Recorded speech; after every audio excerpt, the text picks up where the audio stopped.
Welcome to 5-Minute German Grammar. Thank you for watching. This presentation will introduce der words in the nominative and accusative cases. In an earlier presentation, we looked at definite articles in the nominative and accusative cases. These articles form the first two rows of the chart you see on the screen. As we will see in this presentation, the endings of these definite articles will influence the endings that der words take. In fact, der words are so called since their endings are almost the same as the endings of definite articles. There are several different der words in German.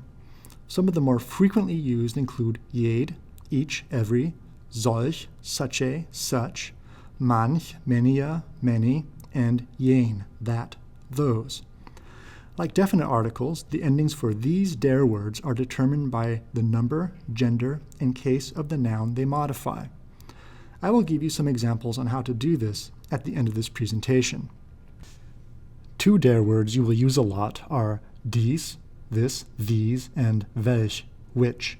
It is important to note that der words can sometimes also be called diese words. As you can see on the screen, the endings for der words are very similar to those for definite articles. The only difference you should note are the neuter nominative and accusative endings.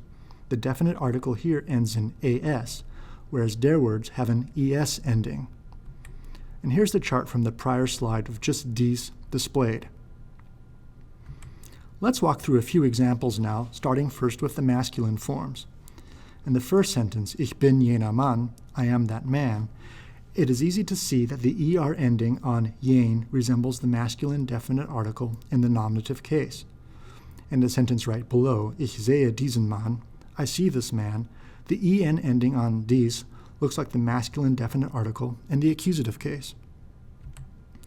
Let's take a look at the feminine forms.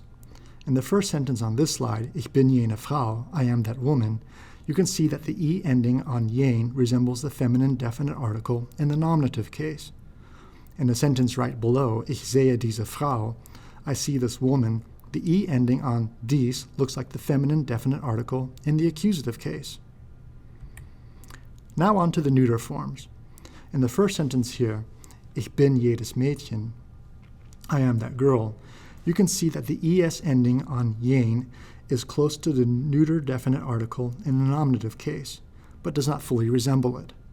In the sentence right below, ich sehe dieses Mädchen, I see this girl, the es ending on dies is close to the neuter definite article in the accusative case. You'll recall that neuter definite articles in both nominative and accusative cases end in as, whereas der words have an es ending. Now let's take a look at the plural forms. In the first sentence, wir sind jene Menschen, we are those people, you can see that the e ending on jen resembles the plural definite article in the nominative case. And in the second sentence, wir sehen diese Menschen, we see these people, you can see that the e ending on dies resembles the plural definite article in the accusative case. It's important to pay attention to other details in the sentence to help distinguish between der word endings. In the first sentence, the first person singular verb form bin helps me determine that the ending on the der word must be feminine nominative. However, in the second sentence, the first person plural verb form sind tells me that the ending must be plural nominative. The same advice holds for neuter der word endings. In the first sentence, the nominative personal pronoun ich, when used with the linking verb bin, suggests that Mädchen will be a predicate noun, which requires the der word to take a nominative neuter ending. In the second sentence, however, Mädchen receives the action of the transitive verb, which requires the der word to take an accusative neuter ending. Finally, although we can use der words almost anywhere in a sentence, since welch is an interrogative, it must always come in the first position. For a speaker of English, this may sound a bit unusual. In the first sentence, the typical order between subject, verb, and direct object is maintained. In the second sentence, however, the direct object comes in the first position on account of using welch. You may want to review the presentations on German syntax and interrogatives to refresh this concept. The 5-Minute German Grammar Series is produced by David Neville, Associate Professor of German. The videos, scripts, and lecture slides are released under a Creative Commons Attribution, Non-Commercial, Share Alike 4.0 International License. Don't be a square, remix and share. Okay, today we're going to be looking at the simple past, specifically at German irregular and modal verbs. So, on to the simple past. What the lecture is going to focus on today is, first of all, looking at an example in English, what the simple past is, what it does, and then briefly talk about instances of usage in German. So when do we use the simple past in German? And then we're going to be forming the simple past using three verbs, one verb and two modal verbs. Brennen, to burn, müssen, to be required, to must do something. Wollen is to want or to desire. Last two are modal verbs, and the first one, brennen, is going to be a irregular verb. So the simple past, what is it? So the simple past, like the first sentence, I rode the bus to work. It could be a single event. In the past, I rode the bus to work one time, and that was it. Or it could be a habitual action. I rode the bus to work every day. Or the simple past could also talk about sort of a state of being. I knew what to do. So the main thing is with the simple past, it's a one-verb construction. It's not a verb with a helping verb like I have known what to do or I have ridden the bus. So in German, the simple past is used mostly in written narrative. So books, newspapers, fairy tales, everything in fairy tale is, in German fairy tales, is written in the simple past. Now, the simple past is mostly a written form. It's used less in spoken German. However, there are a few instances where the simple past is used frequently in German. And I tell my students that the simple past with these verbs are what I term the high frequency verbs. So haben, sein, and the modal verbs, which we're going to be looking at today.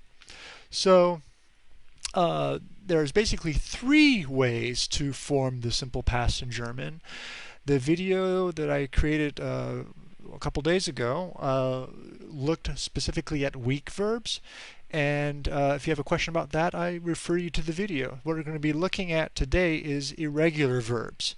Irregular verbs, that's how I learned them. That's what they were termed, irregular verbs. Other people call them mixed verbs. So what makes an irregular verb or a mixed verb? So we look at brennen here, to burn.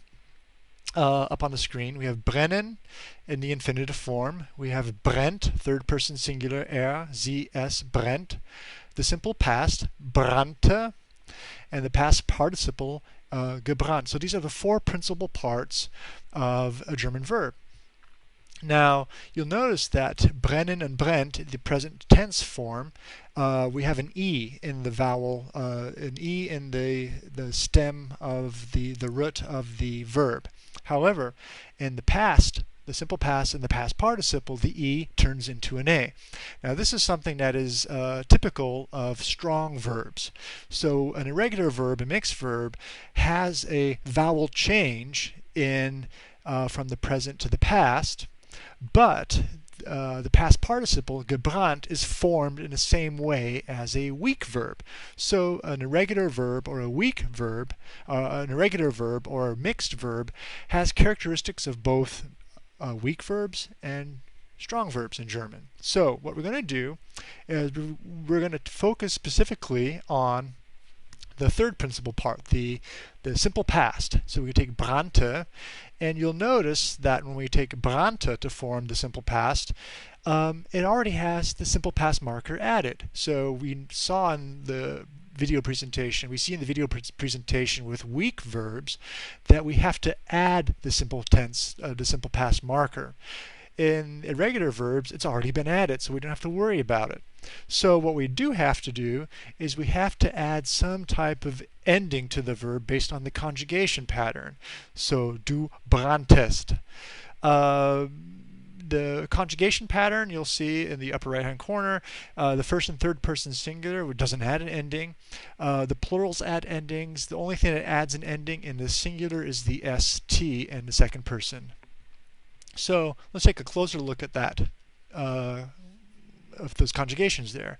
So brannte, ich brannte, du branntest, sie es brannte, wir brannten, ihr branntet, sie brannten, sie brannten. So that's basically what we have to do with the irregular verbs. And there's just the pattern with the conjugation, with the four principal parts is you just have to memorize those. So brennen, brennen, brennen, brennt, brannte, gebrannt, kennen, kennen, kannte, gekannt, rennen, rennen, rannte, gerannt.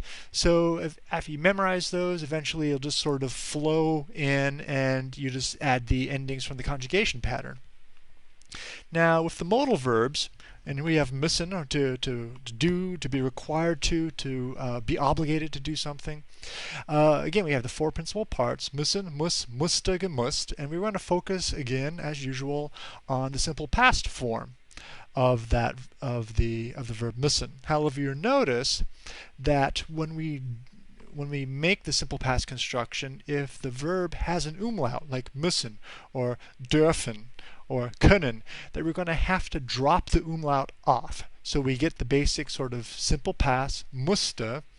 It already has the simple past marker added, so we don't have to do anything else to it, with the exception of adding the endings. So same conjugation pattern, we tack on the endings and we get the simple past of a modal verb with an umlaut, which is ich musste, du musstest, sie es musste, wir müssten, ihr müsstet, sie mussten.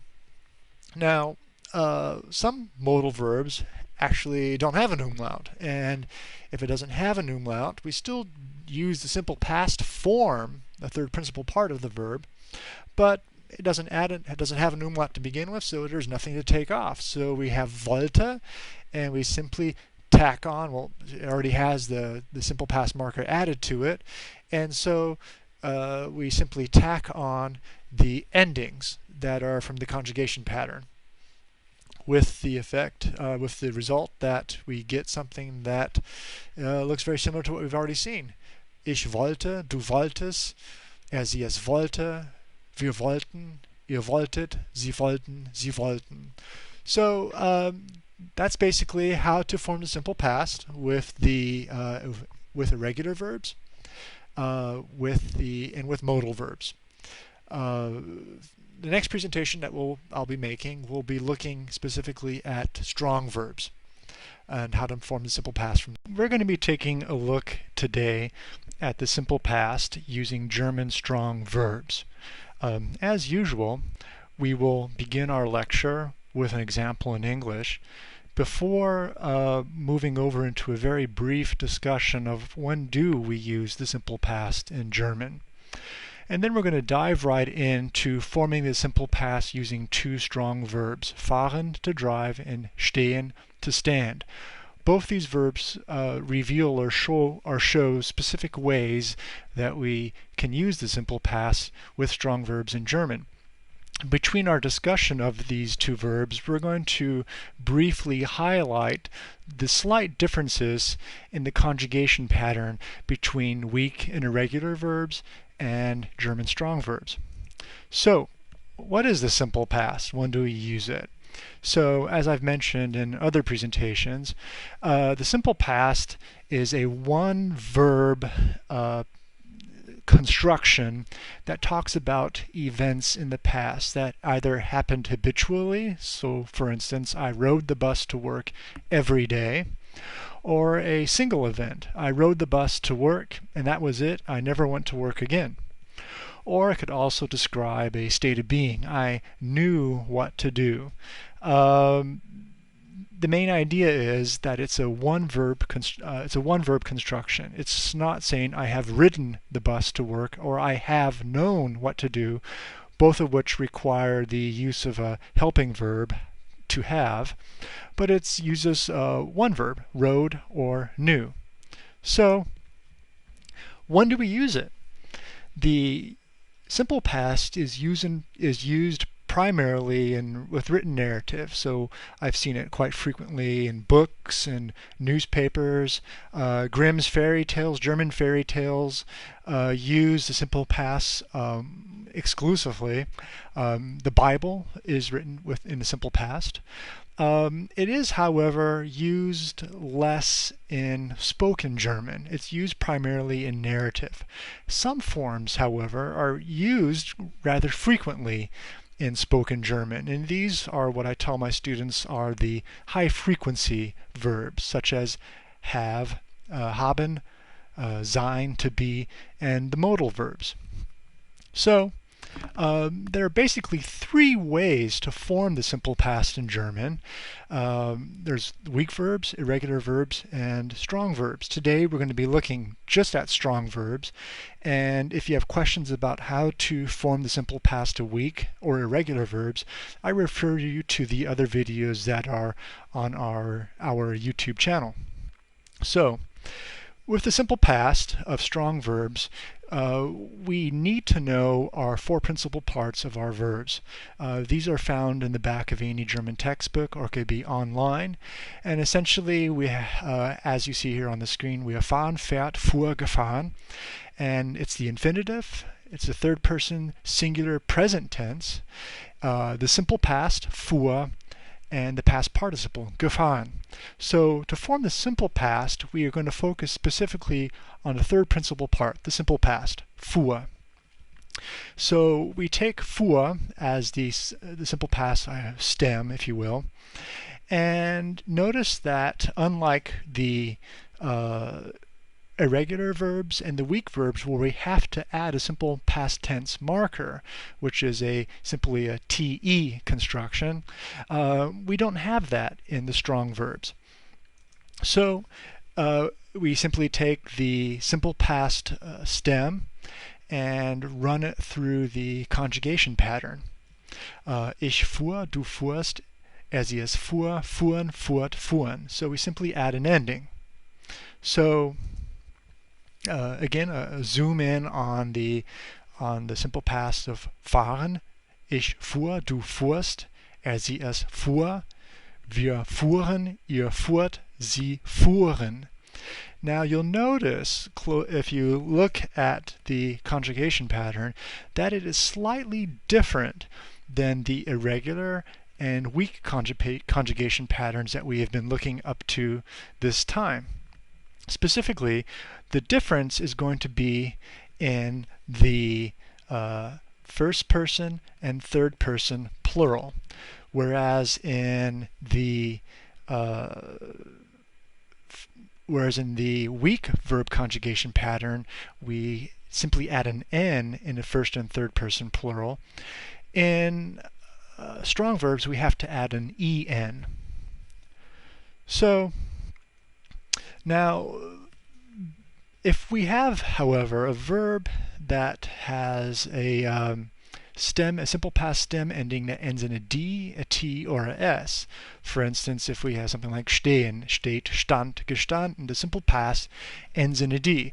And if we proceed with the same type of pattern or workflow that we've been using with fahren, that will present us some pronunciation difficulties. So, in order to solve this problem, we take the simple past stem, and if it ends in a D, a T, or an S, and if we want to do the second person singular or plural, we're going to have to insert an E before we add the ending. So, stehen, stand, stand, du standest. So, this, however, is not going to be the case if we have if we're not going to conjugate the second person singular or plural. Everything else is going to be essentially the same. So, wir standen. We don't have to insert an extra E. So, to summarize, here's the close-up of the verb stehen in the simple past. Ich stand, du standest. sie es stand, wir standen, ihr standet, sie standen. All right, and that's the simple past using German strong verbs. Welcome to 5-Minute German Grammar. Thank you for watching. This presentation will introduce negation using nicht and kein. In German, the adverb nicht can be used before adjectives and other adverbs to negate them. In the sentence you see here, der Zug ist groß, the train is large. The predicate adjective groß comes after the linking verb and describes a characteristic of the noun. To negate this adjective, we simply need to insert nicht before it. Der Zug ist nicht groß, the train is not large. We can do the same with adverbs. In this sentence, der Zug fährt schnell, the train runs fast, the adverb schnell describes the manner in which the train is running. To negate this adverb, we also insert nicht before it. Der Zug fährt nicht schnell, the train doesn't run fast. When negating adjectives and adverbs with nicht, we can provide additional contrasting information by using the coordinating conjunction sondern, meaning but or rather. Der Zug fährt nicht schnell, sondern langsam. The train doesn't run fast, but rather slow. Note that you need to use a comma before sondern to mark the end of the clause. We'll cover coordinating conjunctions in more detail in a later presentation. When negating entire sentences and clauses, however, nicht must come at the very end. The sentence you see here, der Zug fährt, is a simple clause consisting of a subject, der Zug, and a verb, fährt. To negate this clause, you simply need to insert nicht at the very end. Der Zug fährt nicht. The train is not running.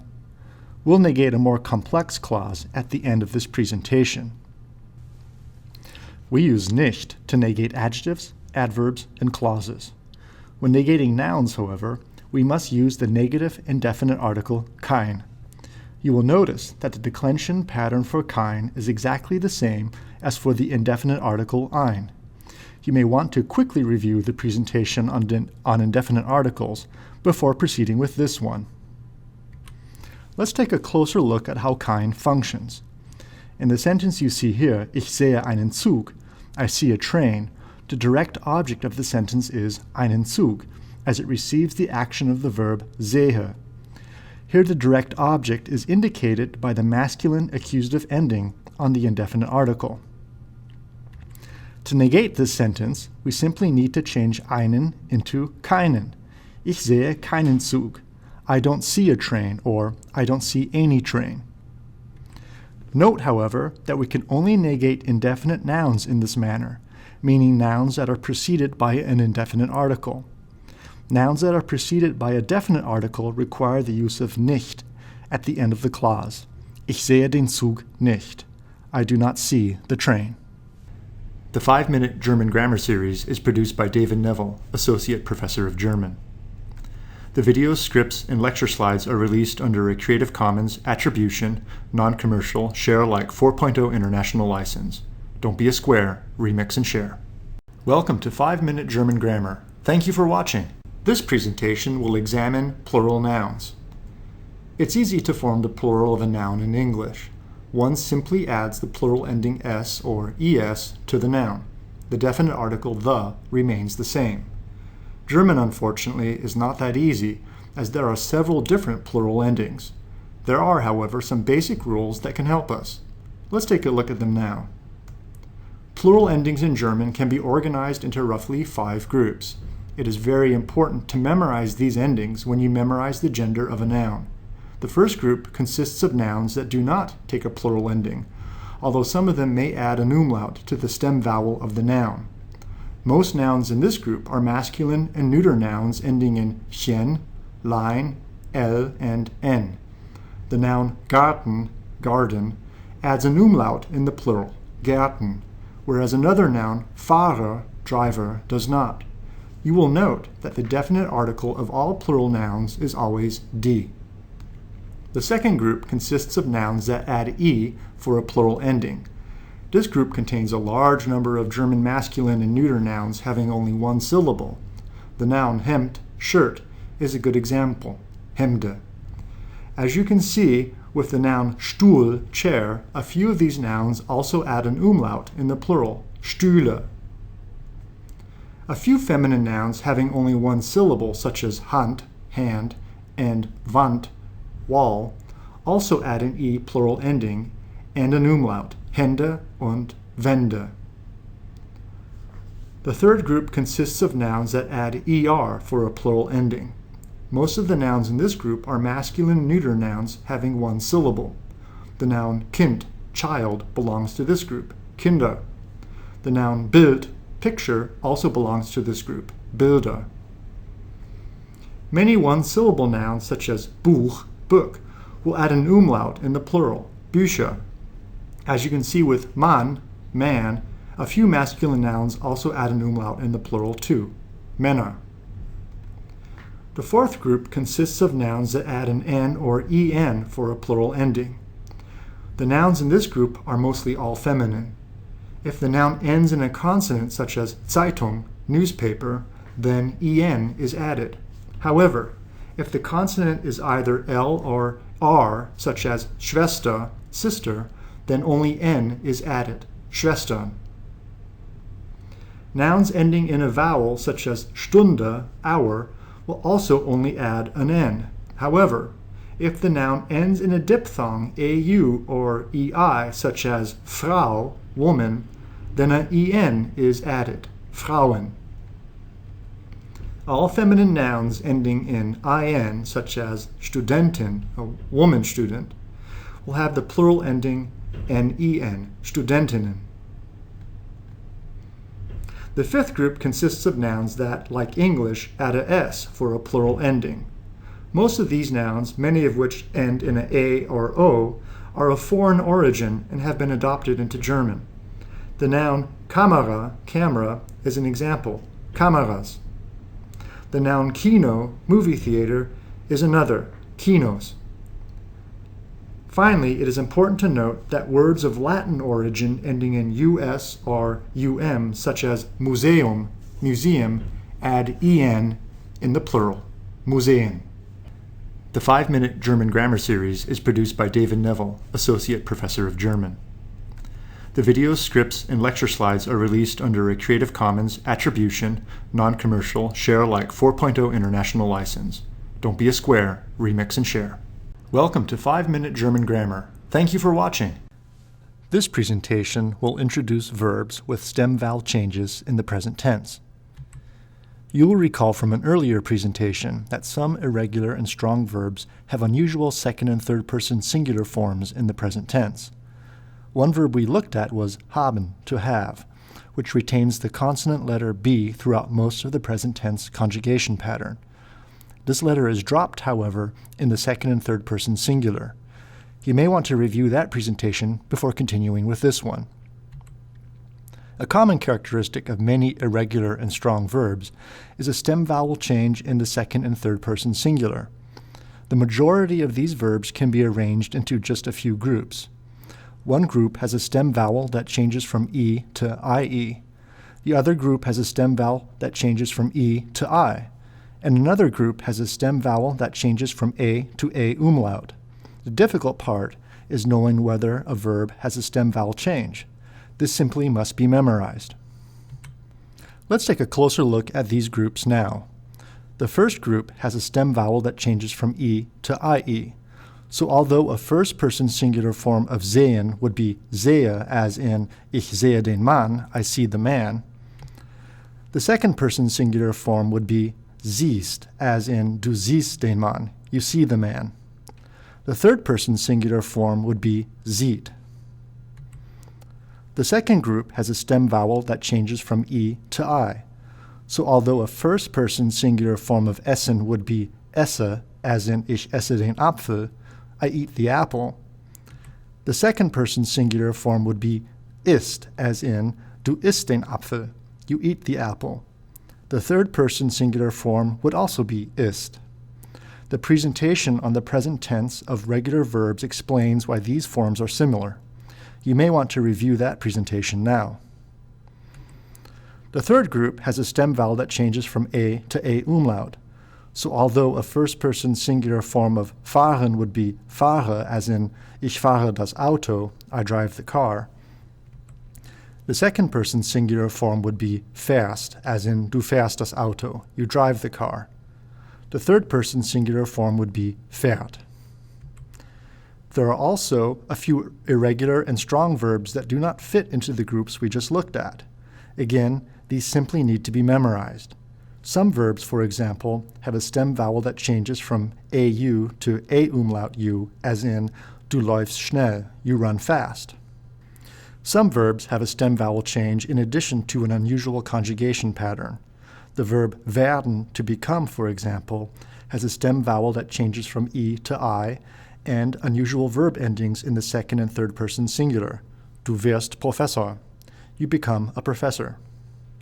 The verb wissen, to know, has a stem vowel change from E to IE in all singular forms, and unusual verb endings in the first and third person singular. Ich weiß nicht.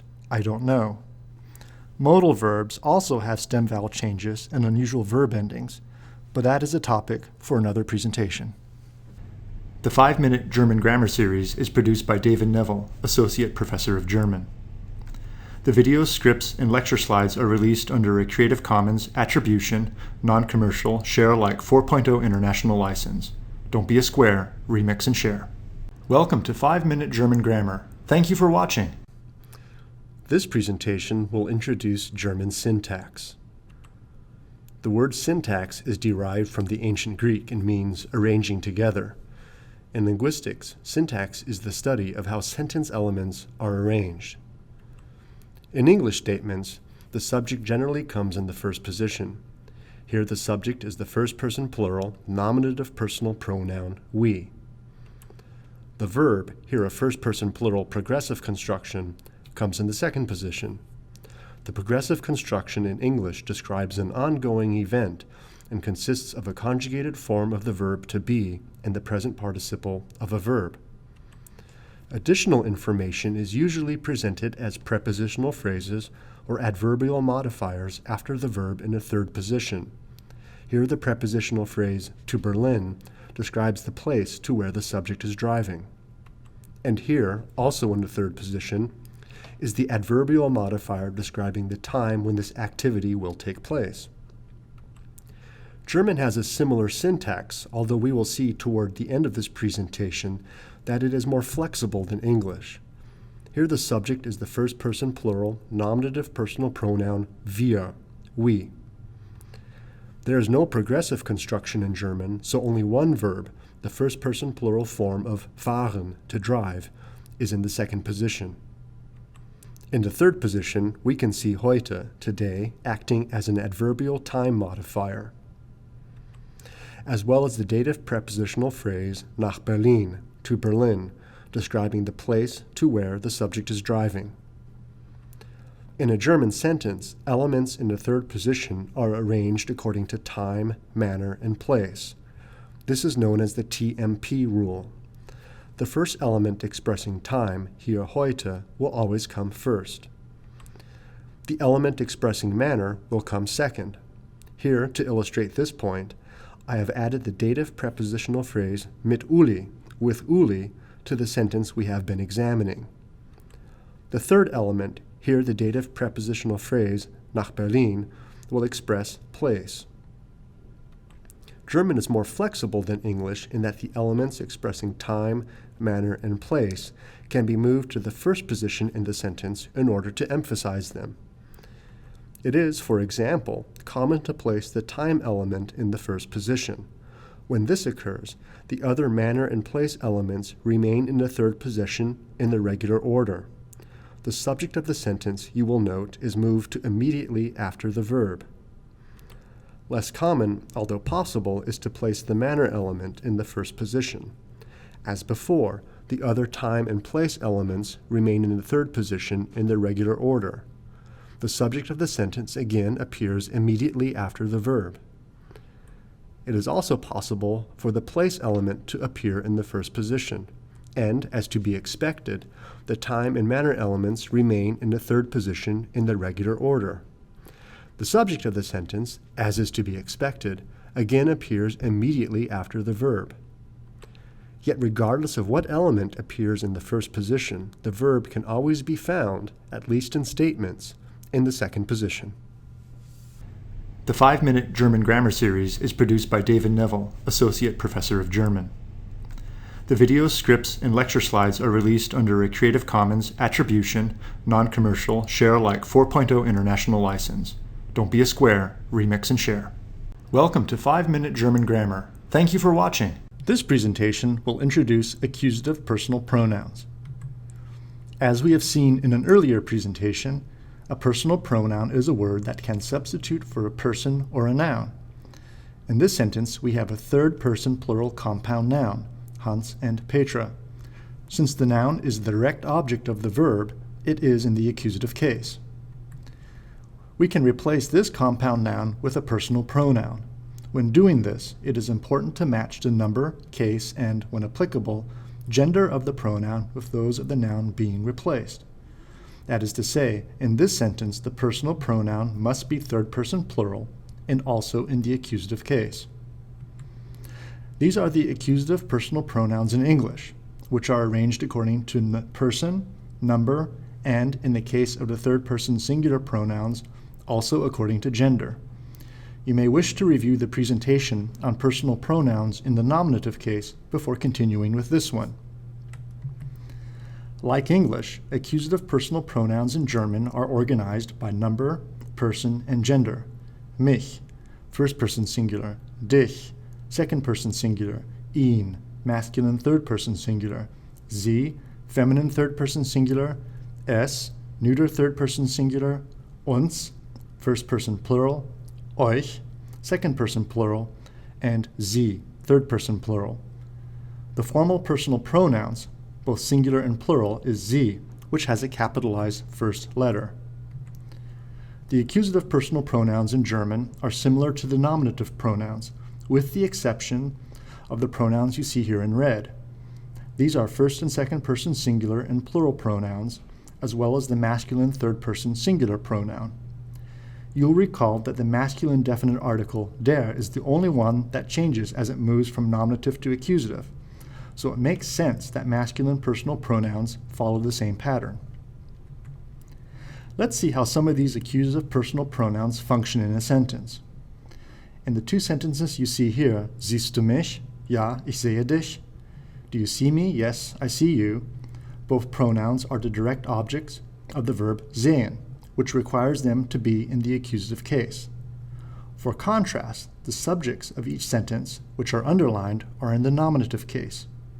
Here the distinction between nominative and accusative forms are very clear. Of the third-person forms, the masculine personal pronoun is the only one that changes as it moves from nominative to accusative. In the first sentence, wo ist er? Where is he? The personal pronoun is the subject of the sentence and therefore in the nominative case.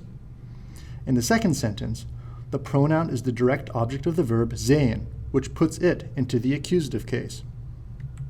This slide is a variation on what you have seen earlier, with plural personal pronouns being used in place of the singular pronouns. Again, as both pronouns are the direct object of the verb sehen, they must be in the accusative case. Finally, an example of a personal pronoun that does not change forms as it moves from nominative to accusative. In this case, the third-person plural forms of sie are identical. How can I distinguish between them? In the first sentence, no action is being reported or transferred to a recipient. Since the verb sind reports a state of being or condition, the pronoun must be the subject of the sentence, and in the nominative case. In the second sentence, the pronoun is the direct object of the verb sehen, which puts it into the accusative case. The 5-minute German grammar series is produced by David Neville, Associate Professor of German. The videos, scripts, and lecture slides are released under a Creative Commons Attribution, Non-Commercial, Share-alike 4.0 International License. Don't be a square, remix and share. Welcome to 5-minute German grammar. Thank you for watching. This presentation will examine feminine German nouns. You will recall from the presentation on German nouns that all singular nouns have a grammatical gender. This gender can be seen in the definite article. Here, the biological gender of the noun Frau, woman, agrees with its grammatical gender.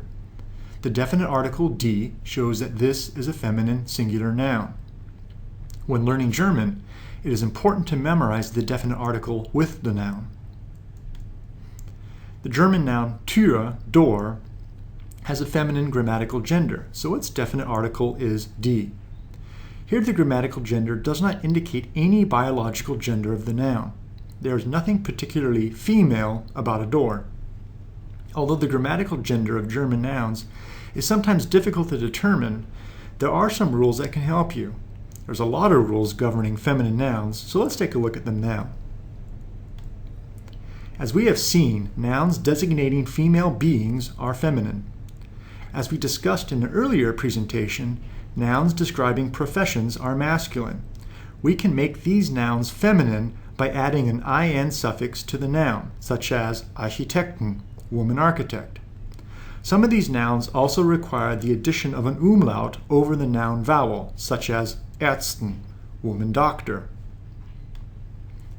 Nationalities are also masculine nouns, but we can change these into feminine nouns by adding the same -in suffix.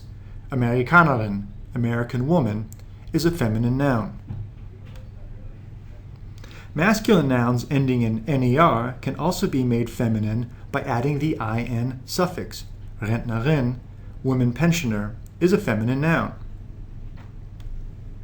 Nouns ending in heit or keit, such as Krankheit, sickness, and Möglichkeit, possibility, are always feminine. These endings usually have a corresponding English suffix, such as nes and t. Nouns ending in schaft, such as Freundschaft, friendship, are always feminine. These endings usually have a corresponding English suffix, such as ship.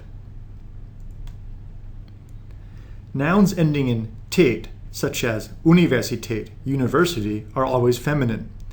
These endings usually have a corresponding English suffix, such as t. Nouns ending in such as Zeitung, newspaper, are always feminine.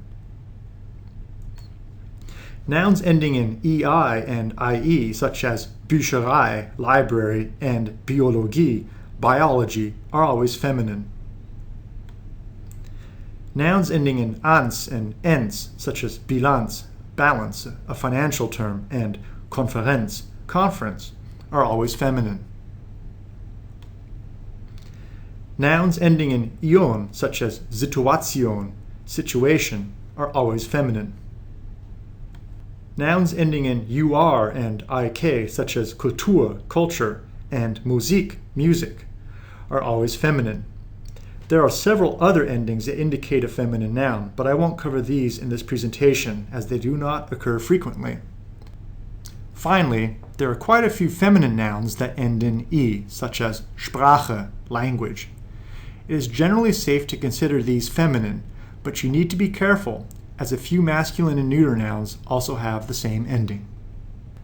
The 5-minute German grammar series is produced by David Neville, Associate Professor of German. The videos, scripts, and lecture slides are released under a Creative Commons Attribution, Non-Commercial, Share-alike 4.0 International License. Don't be a square, remix and share. Welcome to German Grammar Videos. Thank you for watching. This presentation will examine how to make comparisons in German. The presentation will first review the regular comparative form of German adjectives and adverbs, before moving over to a discussion of how comparisons are formed in German. We will first look at how German uses the comparative conjunction as to form comparisons of inequality. After that, we will learn to express an increase in degree using the adverb immer. After examining correlative comparisons, the presentation will conclude with a look at forming comparisons of equality with so, wie. As in other videos in the series, examples in English will preface our discussion of German grammar topics as a means of quickly developing background knowledge. Let's get started. The comparative form is constructed by adding the comparative suffix er to the positive form of an adjective or adverb. As you see on the screen, The comparative form of the adjective schnell, meaning fast in German, is schneller. There are also irregular and umlauted forms of German comparatives, which we will not examine here. You may want to review these before continuing with this video. A comparative structure consists of two clauses, an independent clause at the beginning of the sentence and a comparative clause at the end of the sentence. An independent clause is so named as it would form a complete sentence were it to stand on its own. That is to say, the sentence, "That car is larger," makes sense all by itself. As you see on the screen, the independent clause ends with a comparative form of the adjective large, which is larger. The comparative clause, a type of subordinate adverbial clause, follows the independent clause and begins with the comparative conjunction than. The subordinate clause is so named as it, unlike an independent clause, cannot stand on its own. The sentence, "Then that car," has a sense of incompleteness about it. It would make no sense were it to stand on its own. Finally, we can omit the verb from the comparative clause as its sense is carried over from the independent clause. Removing redundant elements from the comparative clause is known as comparative deletion. German forms comparisons in a manner similar to English.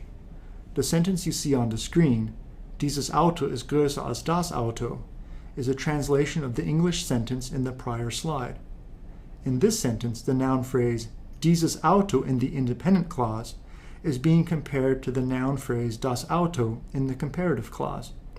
More precisely, it is a characteristic of the two objects that these noun phrases represent, namely their size, that is being compared.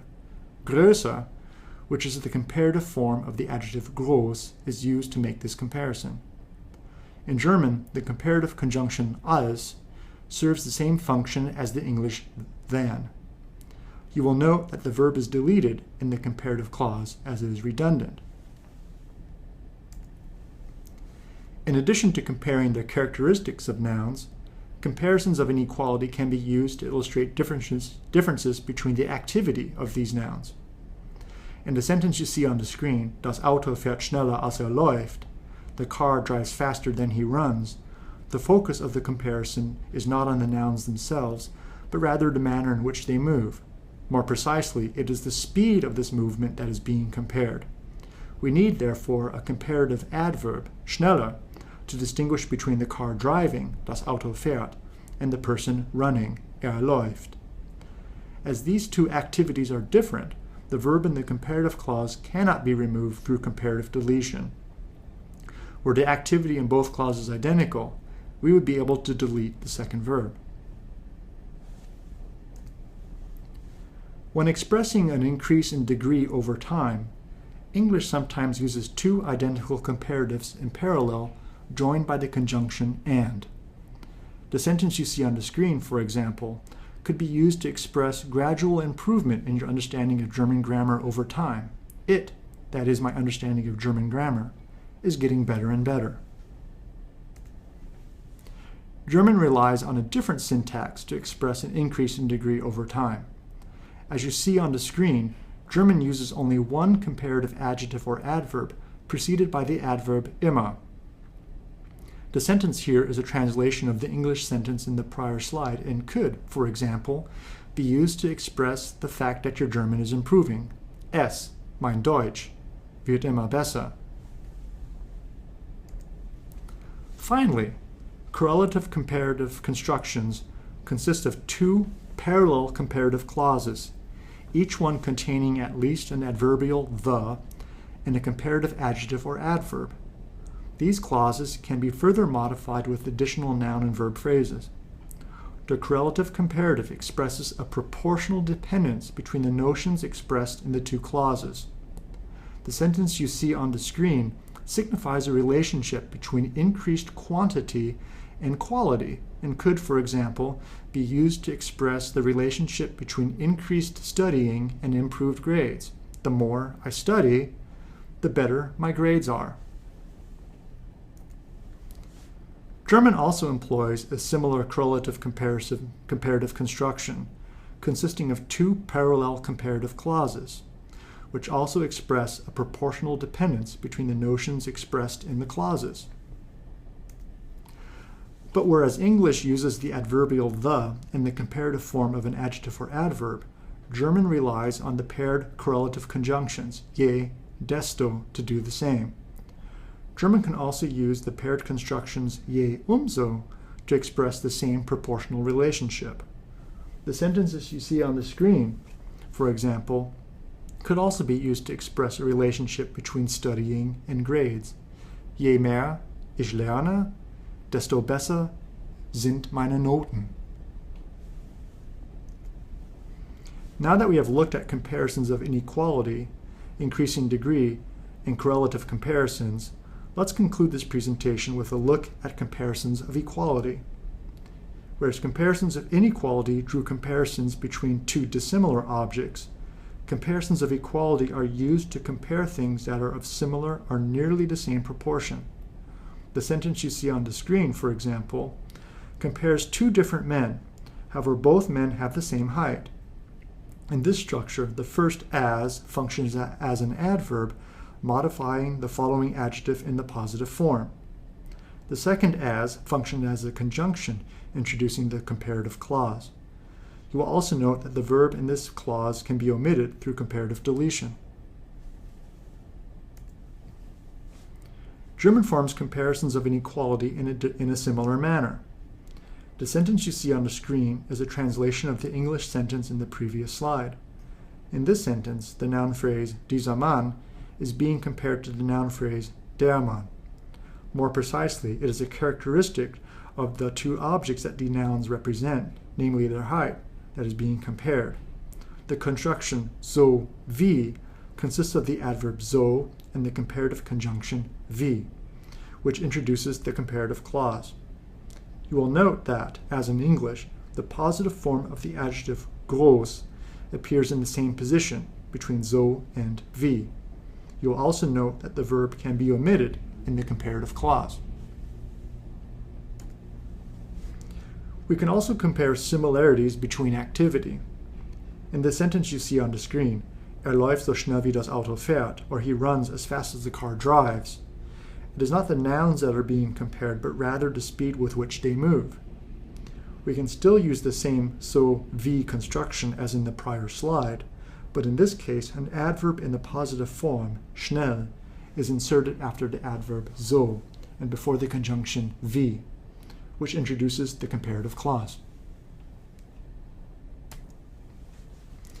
It is important to note that you can further modify the so wie construction with additional adverbs preceding this construction. For instance, a relationship of equality between the two terms can be negated through the inclusion of nicht. As you see on the screen, nicht suggests that the male person, is not of the same height as the woman, die Frau. The addition of the adverb genau underscores the equality of the relationship, suggesting that the male person is exactly as tall as the woman. Finally, the adverb fast suggests that the two are almost equal in height. And that concludes this presentation on how to make comparisons in German. The German Grammar video series is produced by David Neville, Associate Professor of German. The videos, scripts, and lecture slides are released under a Creative Commons Attribution, Non-Commercial, Share-alike 4.0 International License. Don't be a square. Remix and share. Today we're going to be looking at the simple past, how it's formed in German, how it's used in German, and to simplify our discussion a bit, we're going to be looking specifically at German weak verbs. Other presentations that I'm going to be doing in the near future will be looking at irregular verbs and at strong verbs. But today we're going to be looking specifically at German weak verbs. So, as usual, we're going to start the lecture with an example in English, and then we're going to transition over to a brief discussion of when do we use the simple past in German. And then after that, I'm going to give 3 examples on using the simple past.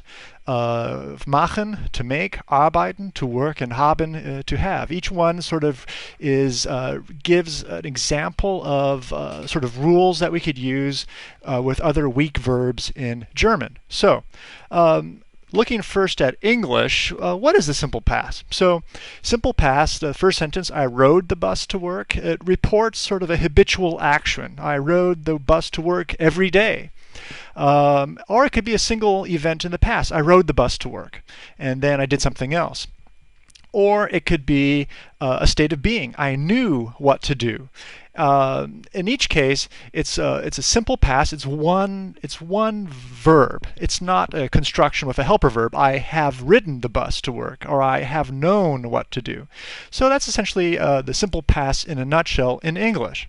So German uses the simple past primarily in written narratives. So books, newspapers, magazine articles, German fairy tales uses the simple past exclusively. It's used, however, less in spoken German. It just sounds, some verbs just sound odd. As we'll see one example today, arbeiten, it just doesn't lend itself very well to a spoken situation. Some verb forms, however, are used exclusively in spoken German. These are sort of what I tell my students that are the high frequency verbs, such as haben, sein, and the modal verbs. Let's take a look at forming the simple past using, well, first of all, there's 3 ways to form the simple past in German, depending on whether you have a weak verb, an irregular verb, or a strong verb. So like today, I'm going to be focusing primarily on the weak verbs. And the other lectures I'll have in the future will look specifically at irregular verbs and strong verbs. I think that breaking it down this way makes it a little bit more manageable. We'll create shorter videos and sort of more memorable chunks for you to learn from. So, how do we form a simple past? I took a regular sort of run-of-the-mill weak verb machen to make, and we use our infinitive form here. This is the form that you find in the dictionary. Now, what we want to do in the next step is to take machen and to remove the stem from it, the infinitive ending. Or not remove the stem, we remove the infinitive ending, and that provides us with the verb stem, which is mach. Now, what we want to do after we've removed the infinitive ending is we want to go and add what I call a simple past marker. So, machte. Now, this shows that the verb is now in the simple past tense. And once we've completed these 3 steps, we have machte. What we'll do is we'll simply add an ending according to the declension. So du machtest. And yeah, so that's what we have. You'll see in the upper right hand corner that in the singular we only have the ending in the second person singular. And actually, let's take a closer look at that slide. So this is what it looks like. Machte, machtest, machte, machten, machtet, and machten. So now what's nice about machen, it's very easy to manage. We remove the infinitive ending. We have a stem that ends in an H, and we simply add the simple past marker, te, and then if required, we add the endings to that. Now let's take it at another verb, arbeiten. And to work. Now what we're going to do is we're going to take the infinitive ending, or the infinitive, and remove the infinitive ending. Now this sort of presents us with a problem because then we have Arbeit, and the stem ends in a T here. So what we're going to do is, if we have a verb that ends in a T or ends in a D, we're going to have to insert an E before the simple past marker. This sort of makes it, if you think about it, more pronounceable. You wouldn't say arbeite. You put the E in there to make it more easy to speak. Arbeitete. So once we've done that, and we've added the simple past marker with this E before it, then we just can repeat the steps that we've done before. We add the ending, and we get this sort of unpronounceable du arbeitest, which is, I guess, sort of a good reason or a good example of why we don't really use the simple past a lot in spoken German. It just sort of is difficult to speak, even with the added E in there. Germans won't say du arbeitetest, they would say du hast gearbeitet, which is much more pronounceable. But then again, if you look at the upper right-hand corner, we have the same conjugation pattern. And let's take a closer look at that with this slide. So, ich arbeitete, excuse me, ich arbeitete, du arbeitetest, sie es arbeitete. See, that's why we don't do this. Sie es arbeitete, arbeiteten, arbeitetet, and arbeiteten. Like I said, this is something you won't do in spoken German, but you would see most likely in some type of written form or narrative. Now, finally, let's take a look at the verb haben, to have, an infinitive. Now, this is an unusual one because it's technically, I guess, it's a weak verb. There's not a vowel change in the root. It's not a strong verb. It's not a irregular verb, but there is a slight change in the stem as we have the infinitive, remove the infinitive ending, and what we're going to do is we're going to change the B to a T. So note that change. B goes to a T, and then from there on out, it's going to be roughly the same, with the exception that even though the stem now ends in a T, we're not going to insert an E before the simple past marker. So it's going to be hatte, and on hatte we're just going to add on the conjugation patterns. So what we'll get is something that looks like this. Ich hatte, du hattest, hatte, wir hatten, ihr hattet, Sie hatten. Now this is one of those high frequency ones that you'll hear more often in spoken German. You could also hear ich habe gehabt, but ich hatte just sort of rolls off the tongue a little bit better. So anyway, that's introduction to the simple past by means of weak verbs.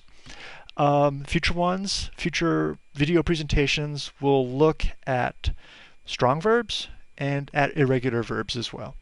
Welcome to 5-Minute German Grammar. Thank you for watching. This presentation will introduce weak masculine nouns. You'll recall from an earlier presentation that the masculine definite article changes from der to den as it moves from the nominative to the accusative.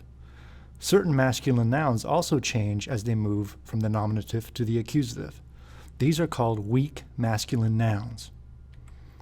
A characteristic of a weak masculine noun is the n or en ending that the noun adds in every case except the nominative.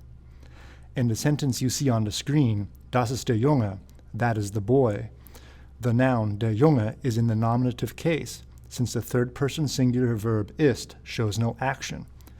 It simply reports a condition or state of being. Since the noun is in the nominative, no ending is added. However, in this sentence, ich sehe den Jungen, I see the boy, the nominative personal pronoun ich is the subject of the sentence and den Jungen is its direct object in the accusative case. That is to say, the boy receives the action of being seen by the subject of the sentence. You will note that the masculine definite article den indicates the accusative case. It is also important to note that the noun adds an n ending as well. So why is this important? Sometimes if we don't pay close attention to clues that German sentences provide us, we may misinterpret what we are reading. For example, in the sentence you see at the top of the screen, the definite article den indicates a masculine singular noun in the accusative case. Here the n ending indicates a weak masculine noun. In the sentence below this, however, the definite article die indicates a plural noun in the accusative case. The n ending here indicates a plural noun. Ich sehe die Jungen. I see the boys. There's quite a few weak masculine nouns, and it is not possible to memorize them all. And even if you forgot to add an N or EN ending to one of these nouns, it will not prevent you from being understood. That being said, there are some basic rules to help you.